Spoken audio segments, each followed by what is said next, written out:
Welcome to Between Two Screens. You're in my living room. Where am I? Yeah, I'm here all alone. It's a big empty studio right now, but it's where I've been going every day. So Thanks for joining.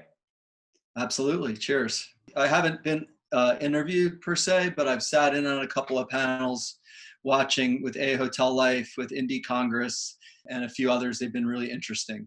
It's nice to get behind the wheel and do one myself with a group that we work with. So it's nice to connect with you virtually. Can you tell us just where you are and how it's been for the past 8 weeks? Kind of what's been different? Well, first, I'm a Studio Collective Design. We're in Venice, California, in Venice Beach. We have a interior architecture firm of about 20 people.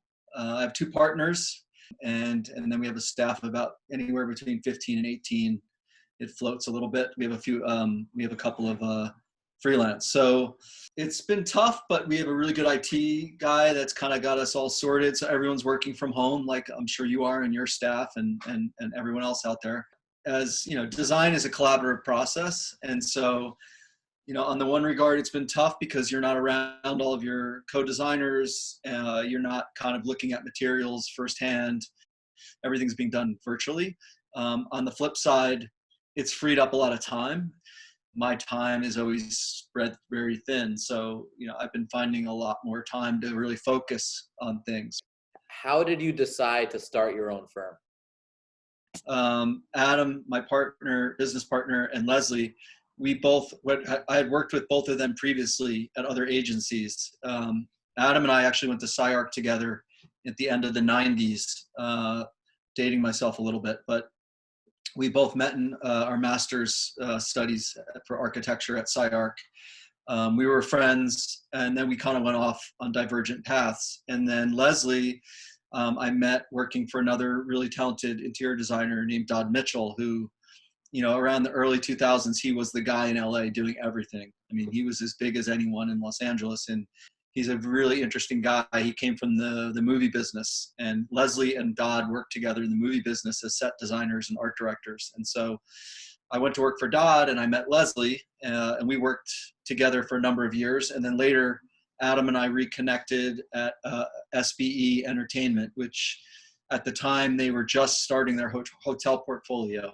And so they kind of reached out to me to come in and oversee the hotel development under Teresa Fatino. And Adam coincidentally had been there for about 6 months. So we kind of reconnected at SBE and worked there for about 2 years. Adam was really focusing on nightlife and restaurants with Katsuya and 14. I mean, I think over an 18-month period, we had like 7 projects open. It was quite phenomenal.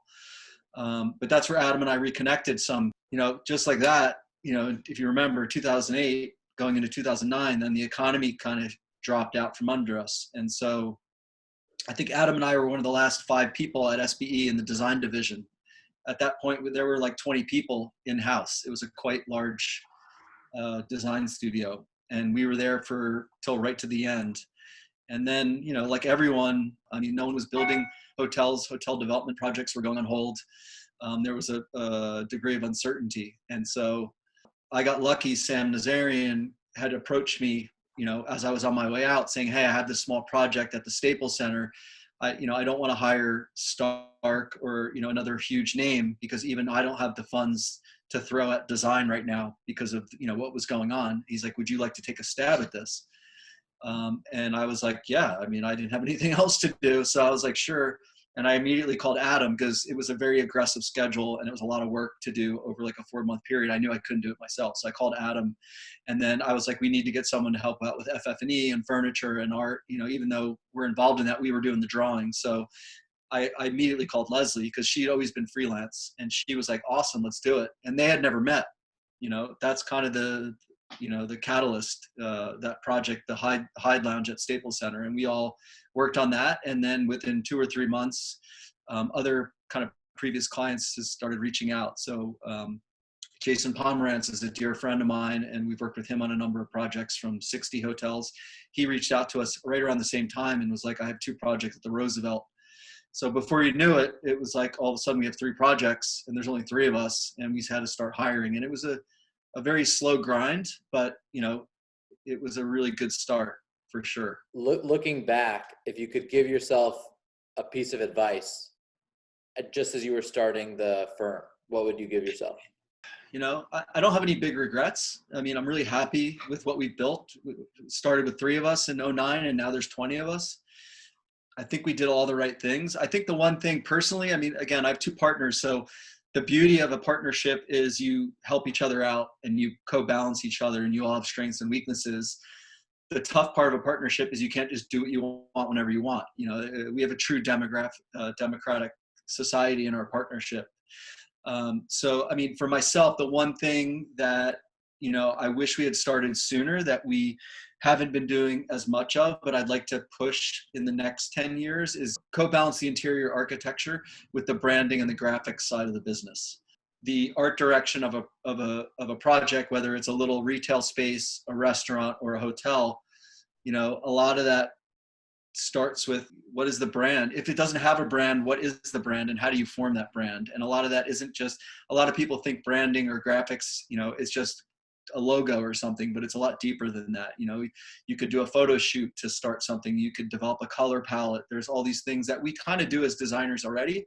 But we haven't, you know, I wish we had started that sooner, and I wish we had pushed it harder. So I think that's on my goal list for the next, you know, 2 to 3 years is to, you know, we've done a little bit of the branding and the graphics, but not enough that I'm happy with personally. Can you point to someone who particularly inspired you? There was actually my mentor, his name is Robert Henry. He's actually in New York City. He was an undergrad professor of mine in architecture school. I went to NJIT for my bachelor's, and he taught there, and I had him for a few studios. And he introduced me at a very young point in my career to Stephen Hull and to Peter Zumthor. And I was really drawn to them because of their tactility and their, you know, their sense of customization and detailing, and how every part of a building down to the door or the door handle or the cabinetry is important. So that made a really profound influence on me. And Bob, he's an architect, Robert Henry Architects in New York, I'm still very close with. I see him quite often, and he was definitely a big impact. And another one for me, which was a kind of a turning point. I went to the Royal, because of Bob Henry, he had us visit a number of really interesting projects for a studio in New York City at the time. And I remember going to the Royalton Hotel in 1992, 1993. And I remember walking through the lobby of that hotel. At the time, it was really interesting. And, you know, I think Stark had done the Paramount, and this was his follow-up, and it was a little bit more of a larger project. And I remember walking through that lobby thinking, I want to do this. This is incredible. I mean, I to this day, I remember the handrails from the lower lobby as you go up to the you know, the kind of corridor down to the restaurant. As you ran your hand up the handrail, the handrails were custom cast, and it was, if you went up and looked at the end of the handrail, there were little beady eyes on it. It was like a serpent or a snake. You didn't really notice it from a distance, but if you really looked at it, and then as you ran your hand up it, as you walked up the stairs, Stark had designed the bottom of the handrail to have like a swimming motion, as if it was like an eel in the water. And so as you moved your hand up, it kind of gave you a fluidity. It was really interesting. And then, you know, all the details throughout that project, I mean, they were just next level at that point in time. So that made me understand, like, okay, there's a difference between traditional architecture and interior architecture. And really from that day on, I really wanted to do what I'm doing now, which is interior architecture. Has your design aesthetic changed over the years? I think when I was younger, in my late 20s, early 30s, I was really drawn to the what I call the wallpaper generation. That magazine had just come out, and I was obsessed with, you know, all these interesting projects that were happening in Europe, the slickness, the modernity of things. Not minimalist in the terms of like John Pawson or David Chipperfield, but like, you know, very slick and modern. And I was very drawn to that. And now as I've gotten older and I've gone through the process of building residential, commercial, retail, I've come to really appreciate more a sense of craftsmanship and a sense of honest materials. which generally leads away from the super modern or the super slick. I'd say my design taste is quite eclectic. Just like my music taste, I like a little bit of everything in design. I'm not like a true this or a true that. I kind of appreciate a lot of different things. But I definitely, as I've gotten older, I've come to appreciate things that hold sentimental value, things that are honest in terms of materiality and tactility, and not being so perfect, being less perfect, seeing the hand kind of come through the work by any means. But a good example of that would be like Christian Liegra. He's got clean contemporary interiors, but if you look at the detailing, whether it's the plaster work or the stone work or things like that, you start to see the tactility come through. So we talked a lot about business. I want to get to know you a little better. You got to come out here and have a mezcal with me. If that's your drink, I'm in. Yeah. Where are we going? Once everything opens up, where's your go-to place in LA? I love the neighborhood where I'm at. I mean, just within a block walking distance, there's a great little spin-off. There's a wonderful restaurateur named Bill Chait. He did the restaurant in downtown LA called Bestia, which I'm sure you may have heard of, which is an incredible restaurant. He's done a number of really good restaurant bars, and he redid the old Rose Cafe on Rose, which is our office is at the intersection of Lincoln, which is the PCH, and Rose, which is kind of the heart of Venice. And just literally a block down the road is this great little, Tulum-inspired Mexican, kind of elevated Mexican restaurant. It's very indoor, outdoor. It's called Chulita. They have an incredible mezcal and tequila selection. The guys that work there are super knowledgeable. The food's incredible. So when you come out with your part of your team, we have to go to Chulita. But yeah, there's so many good places in LA. And we have the Jelena group, they're good friends of ours.